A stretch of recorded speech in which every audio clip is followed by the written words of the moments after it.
व्हिडिओमध्ये मी तुम्हाला live proof दाखवणार आहे। जे काही अफर्मेशन मी आतापर्यंत लिहिलेले आहेत ते किती खरे झाले आहेत, ते खरंच खरे होतात का, त्या गोष्टी खरंच मला मिळाल्या आहेत का, त्या कधी मिळाल्या आणि त्या मी कशा लिहिल्या, हे सगळं तुम्हाला आजच्या व्हिडिओमध्ये मी दाखवणार आहे। म्हणून व्हिडिओ शेवटपर्यंत नक्की बघा।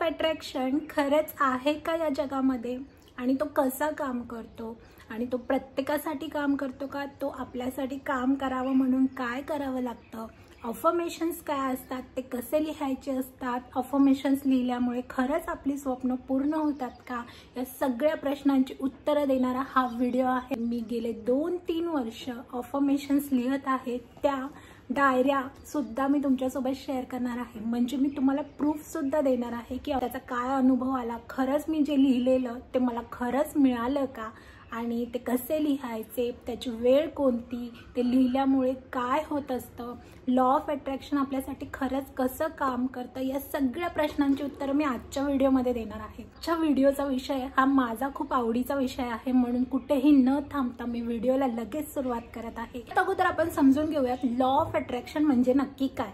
आता आपण सगळेजण एनर्जी आहोत, बरोबर। या पृथ्वीवरती असणारी प्रत्येक गोष्ट एनर्जी आहे, ती सजीव असो किंवा निर्जीव असो। तर आपण सगळेजण एनर्जी आहोत, आपण सगळेजण एनर्जी एक्सचेंज करत असतो। एखादी सजीव निर्जीव गोष्ट दुसऱ्या सजीव निर्जीव गोष्टीसोबत तिची एनर्जी एक्सचेंज करत असते, बरोबर। आपल्या सगळ्यांना माहिती आहे की एनर्जी कधी डिस्ट्रॉय नाही होत, ती कधी संपत नाही, ती फक्त फ्लो करते एका फॉर्ममधून दुसऱ्या फॉर्ममध्ये। जसं की मेकॅनिकल एनर्जी जी आहे ती इलेक्ट्रिकल एनर्जीमध्ये कन्वर्ट होते, इलेक्ट्रिकलची मेकॅनिकलमध्ये कन्वर्ट होते। तर एनर्जी ही तिची फॉर्म चेंज करत असते नेहमी, ती कधी संपत नाही। आणि ही याच एनर्जीच्या लॉवरती आपण सगळेजण काम करत असतो। एनर्जी ही व्हायब्रेशन फॉर्ममध्ये फ्लो होत असते, बरोबर। तर आपल्या युनिवर्समध्ये सगळ्या एनर्जी व्हायब्रेशन फॉर्ममध्ये आहेत। मी आत्ता बोलत आहे, माझा आवाज हा एक व्हायब्रेशन आहे। तर युनिवर्समध्ये हे सगळे व्हायब्रेशन, हे सगळे तरंग प्रेझेंट आहेत। ते फक्त आपण त्या लेवलच्या व्हायब्रेशनवरती जेव्हा जातो तेव्हा ते आपल्याला फील होतात। आता साध्या सोप्या सरळ भाषेमध्ये सांगायचं तर आपण रेडिओवरती FM लावतो, बरोबर। आपल्या सगळ्या या हवेच्या तरंगामध्ये रेडिओची सगळी गाणी वाजत आहेत, बरोबर। पण ती आपल्याला ऐकू येतात का? नाही।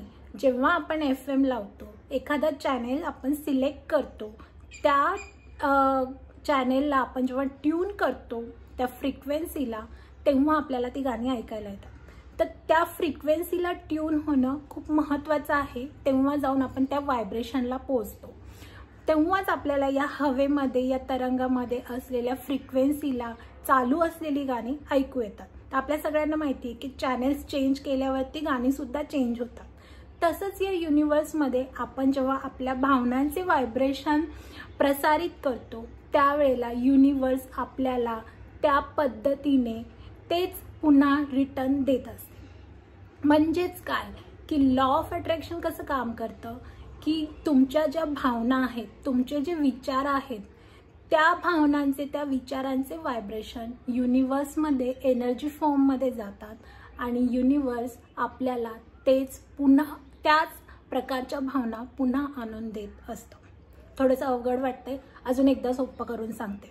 आता समजा तुम्ही नेहमी तक्रारीमध्ये असाल, तुम्ही नेहमी तक्रार करण्याच्या भावनेमध्ये असाल की माझ्यासोबत नेहमी वाईट घडतं, मला माझं नशीबच फुटकं आहे, मला हवं ते कधी मिळतच नाही।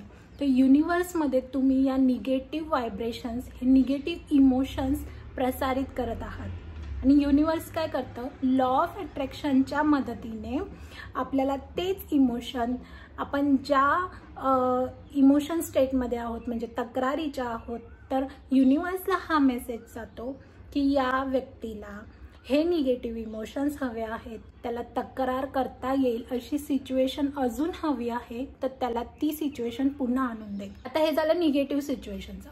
सेम पॉझिटिव्ह सिच्युएशनच्या बाबतीत आहे। तुम्ही जर कृतज्ञ असाल, कुठलीही गोष्ट तुमच्याकडे असू दे, आता माझ्याकडे हा फोन आहे त्याच्यासाठी जर मी कृतज्ञ असेल, मी जर युनिवर्सला सांगत असेल की मी माझ्या आयफोनसाठी कृतज्ञ आहे, तर युनिवर्सला हा मेसेज जाईल की मी या गोष्टीसाठी कृतज्ञ आहे, मला ही गोष्ट अजून मिळू दे. इतक्या साध्या सोप्या पद्धतीने युनिवर्स काम करत असतं. म्हणजेच आपण ज्या भावना युनिवर्सला देतो त्याच भावना युनिवर्स आपल्याला पुन्हा देत असतं. मग ते योग्य असो की अयोग्य, युनिवर्सला हे काहीच माहिती नसतं की चुकीचं काय आहे, बरोबर काय आहे. पण जो मेसेज युनिवर्सला आपल्या भावनांमधून देत असतो ना, तेच युनिवर्स आपल्याला परत आणून देत असतं. मग ते काही असो. मी लॉ ऑफ अट्रॅक्शन माना किंवा नका मानू, ठीक आहे, तो नेहमी तुमच्यासाठी काम करत असतो. हा निसर्गाचा नियम आहे, हा थांबत नाही कुणाहीसाठी. याच्यासाठी वयाचं बंधन नाही, याच्यासाठी तुम्हाला कुठल्या जात धर्म, तुम्ही गरीब श्रीमंत असणं गरजेचं नाही. हा नियम सगळ्यांसाठी लागू होतो. मग तुम्ही प्राणी असो, पक्षी असो, माणूस असो, हा कायम काम करत असतो निसर्गामध्ये. म्हणूनच लॉ ऑफ अट्रॅक्शनचे रिझल्ट्स त्यांनाच मिळतात जे त्याच्यावरती बिलीव्ह करतात. आपली जी स्वप्न असतात ती जर आपण युनिवर्सला सांगितली तर युनिवर्स आपल्याला ती स्वप्न मिळवून देण्यासाठी नक्कीच हेल्प करेल. पण आपण काय करतो, आपण ट्रस्ट नाही ठेवत. आपल्याला वाटतं छे मला कुठे कार मिळणार आहे, मला कुठे बंगला मिळणार आहे, असं लिहिल्याने आणि असं युनिवर्सला सांगितल्याने मिळतं का, मग इतकं लोकांनी मेहनत का केली असती. आपण डाऊट जेव्हा घेतो तेव्हा युनिवर्सचा लॉ ऑफ अट्रॅक्शन लॉ आपल्यासाठी काम करणं बंद करतं आणि आपल्याला त्याच गोष्टी देतं ज्या गोष्टी आपण करत असतो. म्हणजे आपण ज्या गोष्टी मागायला हव्या त्याच्यावरती काम न करता युनिवर्स आपण ज्या कंप्लेनिंग मोडमध्ये असतो त्या गोष्टी आपल्याला अगोदर आणून देतो. मग आपण नेहमी कंप्लेंट करतो ना की नाही मला या गोष्टी मिळणार नाही, तर युनिवर्सला हाच मेसेज जात आहे की ठीक आहे, या व्यक्तीला ही गोष्ट नको आहे, त्याला विश्वास नाही आहे, त्याला ही गोष्ट नको देऊयात. आणि मग आपला लॉ ऑफ अट्रॅक्शनवरून विश्वास उडून जातो. खूप सारे लोक असे आहेत की जे लॉ ऑफ अट्रॅक्शनच्या काही गोष्टी आहेत त्या फॉलो करतात, पण त्यांना रिझल्ट्स मिळत नाही. महिने महिने, वर्ष वर्ष रिझल्ट मिळत नाही. ते निराश होतात आणि लॉ ऑफ अट्रॅक्शनवरती विश्वास त्यांचा उठून जातो. म्हणूनच लॉ ऑफ अट्रॅक्शन जर आपल्या कुठल्याही स्वप्नांना पूर्ण करण्यासाठी वापरायचं असेल तर त्याच्यासाठी 3 स्टेप्स आहेत. त्या 3 स्टेप्स अशा आहेत की पहिली गोष्ट, जे हवं आहे ते मागा, ते स्पष्टपणे मागा. कुठल्या तारखेला, किती प्रमाणात. फॉर एक्झाम्पल तुम्हाला गाडी हवी आहे तर ती गाडी कोणत्या कलरची, कोणत्या कंपनीची, किती रुपये लागणार आहेत ती गाडी घेण्यासाठी, ती गाडी तुम्हाला कधी हवी आहे, 1 महिन्याने, 2 महिन्याने, हे सगळं स्पष्टपणे युनिवर्सला सांगा आणि तुमची मेहनत तुम्ही चालू ठेवा. युनिवर्स तुमच्यासाठी काम करेल. ट्रस्ट मी, माझ्याकडे या सगळ्या गोष्टींचे अनुभव आहेत विथ प्रूफ आणि मी तुम्हाला आता ते दाखवणार तर आहेच. पण आपण जेव्हा युनिवर्सला एखादी गोष्ट सांगतो तेव्हा युनिवर्स आपल्यासाठी काम करायला सुरू करतं. दुसरी गोष्ट आपल्याला ही फॉलो करायची असते की आपल्याला बिलीव्ह करायचं असतं, विश्वास ठेवायचा असतो युनिवर्सवरती. जेव्हा आपण डाऊट घेतो तेव्हा युनिवर्स काम करत नाही आणि तक्रार जिथे असते तिथे हे रूल काम करतच नाही. म्हणून विश्वास ठेवा. आपण जे काही मागत आहोत ते आपल्याला मिळणार आहे, आपण ते सगळं मिळवण्यासाठी डिझर्व आहोत, असा जर विश्वास ठेवला तर नक्कीच तुमची जी काही स्वप्न असतील छोटी मोठी ती पूर्ण होतील. तिसरी गोष्ट, कृतज्ञता माना. कृतज्ञता खूप खूप वास्ट विषय आहे, त्याच्यावरती मी एक स्पेशल व्हिडिओ आणतच आहे लवकरच. पण कृतज्ञता मानल्यामुळे युनिवर्सला हा मेसेज जातो की हा माणूस कृतज्ञ आहे, हा समाधानी आहे, त्याच्याकडे जे काही आहे त्या सगळ्यासाठी तो समाधानी आहे, म्हणून त्याला ती गोष्ट अजून मिळू दे. आपण नेहमी तक्रार करत असतो की मला हे दुखतंय, ते दुखतंय, माझ्याकडे हे नाही, ते नाही, माझा नवरा मला वेळ देत नाही, माझ्या घरच्यांसोबत मला माझं पटत नाही, किंवा माझ्या नोकरीवरती बॉस खडूसच आहे, किंवा माझी पगार वाढच होत नाही, मला प्रमोशन मिळत नाही, वगैरे वगैरे. खूप साऱ्या गोष्टींमध्ये आपण नेहमी तक्रारच करत असतो 99%. आणि कृतज्ञता मानणं आपण विसरून जातो. आता तुम्ही म्हणाल की आम्ही थँक्यू तर बोलतोच ना, कृतज्ञता व्यक्त करतोच, एखाद्याने आम्हाला मदत केली तर आम्ही थँक्यू बोलतोच. नाही तेव्हाच काम करते जेव्हा तुमच्या थँक्यूमध्ये तुमचे इमोशन्स जोडलेले असतील, तुमच्या भावना असणं खूप महत्त्वाचं आहे. तुम्ही फक्त वरवरचं थँक्यू बोलले ना तर युनिवर्सला तो थँक्यू जात नाही. कधी कधी बघा ना, एखादी व्यक्ती आपल्याला थँक्यू बोलली तरी पण आपल्याला ते फील नाही होत, किंवा सॉरी जरी बोलली तरी आपल्याला ते फील नाही होत, कारण त्याच्यामध्ये इमोशन्स नसले की ती गोष्ट आपल्याला लागत नाही. आणि आपण एखादी व्यक्ती थँक्यू बोलल्यानंतर आपण असा विचार करतो की अरे मी एवढी मदत केली, मी या व्यक्तीसाठी एवढं सगळं केलेलं आहे, तरी पण हिला माझ्या मदतीची काहीच जाणीव नाही, असं कुठेतरी आपल्याला फील होतं ना. तर हे का होतं? जेव्हा कृतज्ञतेमध्ये भावना जर आपण आपल्या ओतल्या नाही तर असं होतं. आणि युनिवर्सलाही तेच हवं असतं. युनिवर्सला फक्त आणि फक्त भावनांची भाषा कळते, बाकी कोणतीच भाषा कळत नाही. त्याच्यामुळे कृतज्ञता व्यक्त करा. जी गोष्ट तुमच्याकडे नाही आहे ना त्या गोष्टीसाठी पण कृतज्ञता व्यक्त करा, म्हणजे युनिवर्सला मेसेज जाईल की हां, या व्यक्तीला ही गोष्ट हवी आहे, ही गोष्ट अजून मिळू दे. तर हे झालं लॉ ऑफ अट्रॅक्शन. आपण लॉ ऑफ अट्रॅक्शन कसं काम करतं हे समजून घेतलेलं आहे. आता मी तुम्हाला शिकवणार आहे लॉ ऑफ अट्रॅक्शन आपल्यासाठी फास्ट काम करण्यासाठी आपण कोणत्या कोणत्या गोष्टी करू शकतो. तर त्याच्यासाठी खूप उपयुक्त अशी मेथड जी मी 2 ते 3 वर्ष गेले वापरत आहे आणि मला त्याचे रिझल्ट्स मिळाले आहेत. आणि ते रिझल्ट्स दाखवून, ते प्रूफ दाखवून मी तुम्हाला समजवणार आहे की अफर्मेशन्स कसे लिहायचे, कधी लिहायचे आणि ते आपल्यासाठी काम करण्यासाठी कोणती काळजी घ्यायची. आता आपल्या सगळ्यांना माहिती आहे की आपलं एक कॉन्शियस माइंड आहे आणि एक सबकॉन्शियस माइंड आहे. आपलं जे सबकॉन्शियस माइंड असतं ते नेहमी इन्फॉर्मेशन स्टोअर करत असतं जे कॉन्शियस माइंडनी दिलेली असते. म्हणजे आपल्या कॉन्शियस माइंडमध्ये काय येतं? डोळे, हात, कान, नाक, त्वचा. तर आपण ज्या गोष्टी बघत असतो, ऐकत असतो, बोलत असतो ते आपलं सबकॉन्शियस माइंड स्टोअर करत असतं. मग त्या सबकॉन्शियस माइंडला माहीत नसतं की हे अयोग्य आहे की हे योग्य आहे. ठीक आहे, ते फक्त स्टोअर करायचं काम करतं. आणि ही इन्फॉर्मेशन आपण तेव्हा वापरत असतो जेव्हा आपल्याला एखाद्या गोष्टीसाठी ॲक्शन घ्यायची असते. ठीक आहे, आपली वाईट परिस्थिती असो, आपली चांगली परिस्थिती असतो, जी सबकॉन्शियस माइंडमध्ये इन्फॉर्मेशन स्टोअर केलेली असते ती इन्फॉर्मेशन आपण आपल्या परिस्थितीनुसार आपल्याला जेव्हा गरज पडेल ॲक्शन घेण्यासाठी आपण ती वापरत असतो.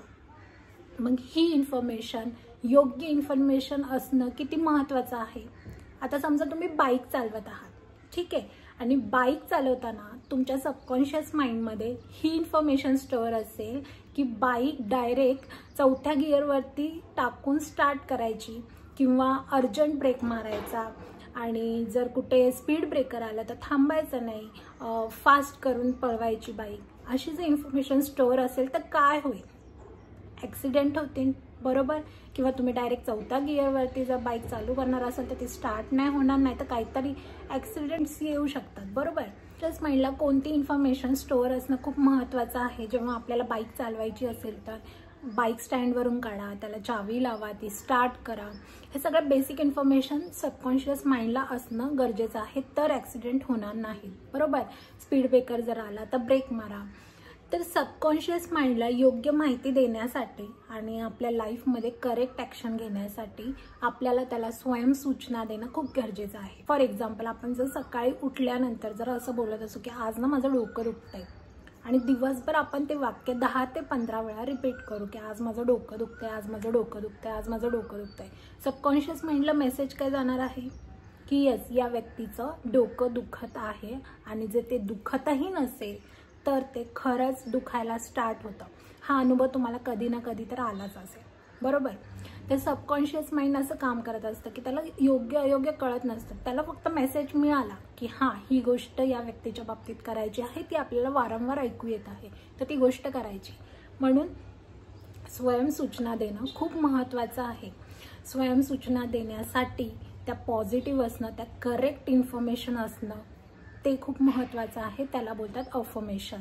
हे स्पेसिफिक असले पाहिजे की किती वेळामध्ये कोणती गोष्ट तुम्हाला मिळायला हवी आणि त्याच्यासाठी काय होणार आहे किंवा त्याचं प्रमाण, त्याचे पॅरामीटर्स काय आहेत ते सगळं मेन्शन केलं पाहिजे.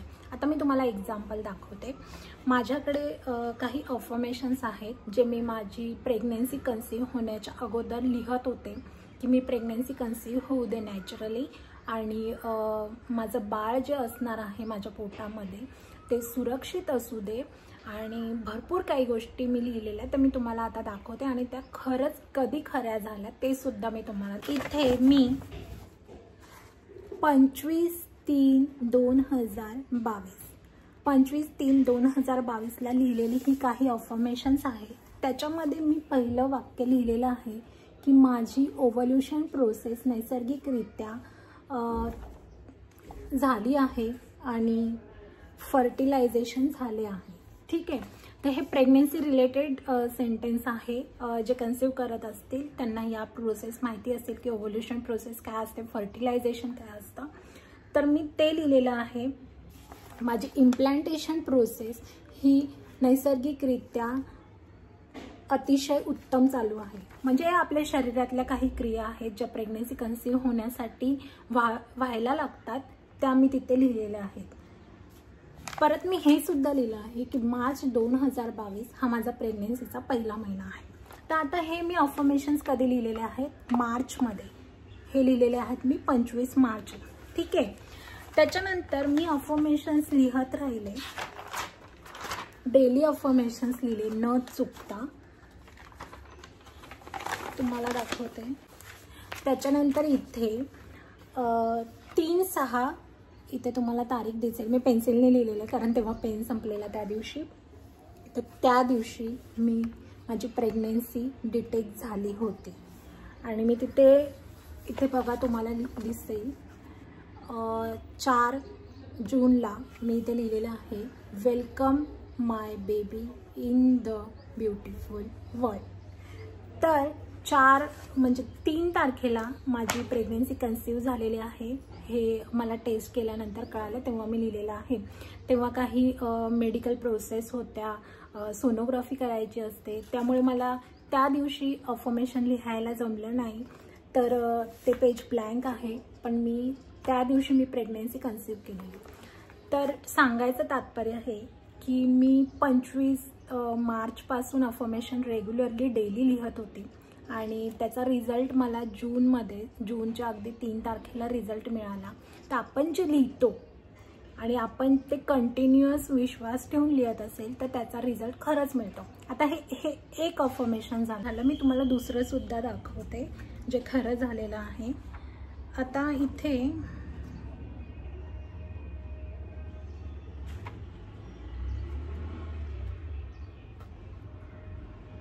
आता आपल्या सगळ्यांना माहिती आहे की प्रेग्नन्सीमध्ये ॲन्युमली स्कॅन खूप इम्पॉर्टंट असतं आणि ते नॉर्मल येणं खूप महत्त्वाचं असतं.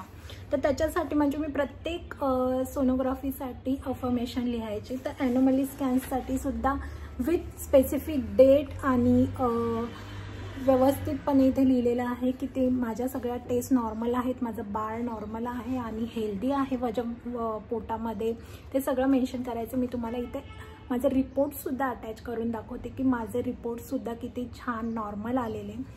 त्याच्यानंतर तिसरं affirmation me through out pregnancy लिहायची की माझी प्रेग्नन्सी हेल्दी आहे आणि मी आणि माझं बाळ सुदृढ आहे.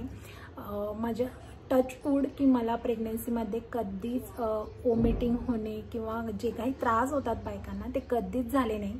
फक्त 7व्या महिन्यानंतर मला इचिंगचा प्रॉब्लेम स्टार्ट झाला, आणि त्यावेळेला सुद्धा मी अफर्मेशन्स कंटिन्यू लिहत होते की माझं बाळ सुरक्षित आहे आणि माझी प्रेग्नन्सी हेल्दी आहे, आणि ते अफर्मेशनसुद्धा खरंच छान वर्क झाले. बाळ जेव्हा झालं त्याच्यानंतर बाळ काही दिवस NICUमध्ये होतं, तेव्हा सिच्युएशन अशी झालेली होती की बाळ घरी येईल की नाही, म्हणजे खूप विचित्र सिच्युएशन त्यावेळेला झाली होती डॉक्टरांच्या दुर्दैवानं. कारण डॉक्टरांनी म्हणजे पैशासाठी नको त्या टेस्ट आणि अननेसेसरी, आजकाल तुम्हाला सगळ्यांना माहिती आहे की पैसे उकळून घ्यायचे असतील तर काहीही कुठल्याही लेवलला जातात. तर डॉक्टरांनी बाळाला अक्षरशः 21 दिवस NICUमध्ये ठेवलं. त्यावेळेला मला पूर्ण विश्वास होता की माझं बाळ नॉर्मल आहे, ते हेल्दी आहे आणि ज्या काही प्रोसिजर करायच्या आहेत त्या करण्यासाठी मी तयार होते. पण मला हे माहिती होतं की माझं बाळ हेल्दी नॉर्मल आहे आणि ते माझ्याजवळ लवकरात लवकर येत आहे. त्यावेळीसुद्धा मी आणि माझ्या मिस्टरांनी काही अफर्मेशन्स लिहिले आणि ते व्हिज्युअलाइज केले आणि ते खरे झाले. माझ्या बाळाच्या सगळ्या टेस्ट नॉर्मल आल्या. अगदी MRI पासून एक एक छोटी छोटी टेस्ट त्यांनी ज्या केली होती त्या सगळ्या टेस्ट नॉर्मल आल्या. तर त्याच्या इतक्या पूर्ण नखापासून पूर्ण केसापर्यंत सगळ्या टेस्ट झालेल्या होत्या आणि त्या सगळ्या टेस्ट तो पास झाला आणि घरी सुखरूप आला. तर ते अफर्मेशनसुद्धा मी इथे लिहिलेलं आहे. ते अफर्मेशन सुद्धा मी लिहिलेले आहेत की माझं बाळ सुदृढ आहे, ते लवकरात लवकर घरी येत आहे. हे सगळं मी डेली लिहायचे त्यावेळेला सुद्धा. तर असे अफर्मेशन्स खरी होतात. आता हे झालं वैयक्तिक पर्सनल काही. तर अजून एक अफर्मेशन सांगते तुम्हाला, जे मी ग्रॅटिट्यूड प्रॅक्टिस करायची आणि त्याच्यामध्ये मी मेन्शन केलेलं की मला कार घ्यायची आहे आणि ती कार कोणत्या कलरची हवी आहे, किती पैसे लागणार आहेत, कधी हवी आहे, सगळं मी मेन्शन करायची. ते सुद्धा तुम्हाला दाखवते.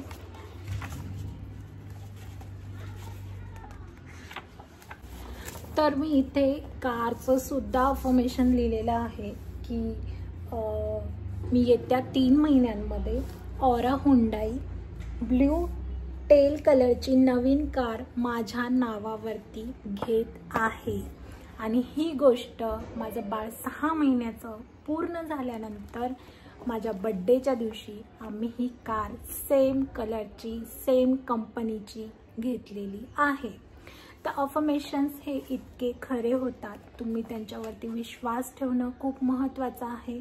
तुम्ही युनिवर्सला फक्त मागायची गरज आहे, स्पष्टपणे मागायची गरज आहे. युनिवर्स तुमच्यासाठी काम करत असतं. तुम्हाला फक्त तुमच्याकडून मागितल्यानंतर विश्वास ठेवायचा आहे आणि कृतज्ञता मानायची आहे. बघा, तुमची जी काही छोटी मोठी स्वप्न असतील ना, अनेक वर्षांपासून रखडलेली असतील, ती पूर्ण होतील. विश्वास ठेवा. मी हे सगळी माझे लाईव्ह उदाहरणं तुम्हाला दाखवलेली आहेत. तुम्हाला व्हिडिओमध्ये दाखवताना काही अफर्मेशन वाचता नसतील आले तर मी स्क्रीनवर सुद्धा ते टाकेन, जेणेकरून तुम्हाला या गोष्टींचा खरंच विश्वास बसेल आणि तुम्ही सुद्धा अफर्मेशन्स लिहून तुमच्या लाईफमध्ये तुमची जी काही स्वप्न आहेत ती पूर्ण करू शकाल. तर हे सगळं सिक्रेट आहे. सिक्रेट बुकची सिरीज बहुतेक लोकांना माहिती असेल किंवा नसेलही माहिती. तर रॉन्डा बर्न यांची ही सिक्रेट बुकची सिरीज आहे आणि त्यांचा मूवीसुद्धा आहे यूट्यूबवरती. त्यांनी हे लॉ ऑफ अट्रॅक्शन हे सिक्रेट आपल्यासाठी खरंच कसं काम करतं त्याची खूप सुंदर पुस्तकं लिहिली आहेत. त्याचे काही अनुभव लोकांना आले आहेत, ते त्यांच्या वेबसाईटवरती शेअर केलेले आहेत आणि ते सगळं मी फॉलो केलं आणि माझी लाईफ चेंज झाली आणि अजूनही मी फॉलो करत आहे. बऱ्याच गोष्टी मला ज्या मिळालेल्या आहेत त्याच्याबद्दल तर मी कृतज्ञ आहेच आणि गोष्टी मिळवण्यासाठी मी प्रयत्न अजूनही करते. आणि ट्रस्ट मी 10 पैकी तर 4 ते 5 अफर्मेशन तर माझे खरे झालेलेच आहेत. जेव्हा मी स्टार्टिंगला लिहायची तेव्हा काही चुकीच्या पद्धतीने पण अफर्मेशन लिहायची तर ते खरे नाही झाले. पण जेव्हा मी व्यवस्थित करेक्टली, जसं मी तुम्हाला ऑरा कारचं दाखवलं की कलरसुद्धा मी मेन्शन केलेला आहे, कंपनीचं नाव मेन्शन केलेलं आहे. तर अशा पद्धतीने जर करेक्टली आपण युनिवर्सला सांगितलं आणि ट्रस्ट ठेवला ना, ट्रस्ट मी, तुम्हाला जे हवं आहे ते मिळेल. तर हे होतं सगळं लॉ ऑफ अट्रॅक्शनबद्दल आणि अफर्मेशनबद्दल जे मला अनुभव आलेले आहेत, खरे खरे अनुभव आहेत. आणि यस, तुम्हाला जर या सगळ्याविषयी काही प्रश्न असतील तर प्लीज मला कमेंट बॉक्समध्ये सांगा. तुम्हाला कुठल्याही लाईफच्या कुठल्याही एरियामध्ये, कुठल्याही गोष्टीवर, कुठल्याही प्रॉब्लेममध्ये अफर्मेशन हवं असेल तर मला कमेंट बॉक्समध्ये सांगा. मला जितक्या कमेंट्सला रिप्लाय करता येईल, तुम्हाला अफर्मेशन सांगता येईल, मी नक्की सांगेल आणि याच्यावरती अजून असेच व्हिडिओ नक्की बनवेल. ठीक आहे. तर तुमच्या सगळ्यांची मनापासून कृतज्ञता. तुम्ही सगळ्यांना इतकं भरभरून प्रेम देत आहात. अर्थातच हे युनिवर्समुळेच पॉसिबल होत आहे आणि मला जे हवं आहे ते मिळत आहे. यूट्यूबची भरभराट होत आहे. तर भेटूयात अशाच एका नवीन व्हिडिओमध्ये. तोपर्यंत खूप प्रेम आणि धन्यवाद.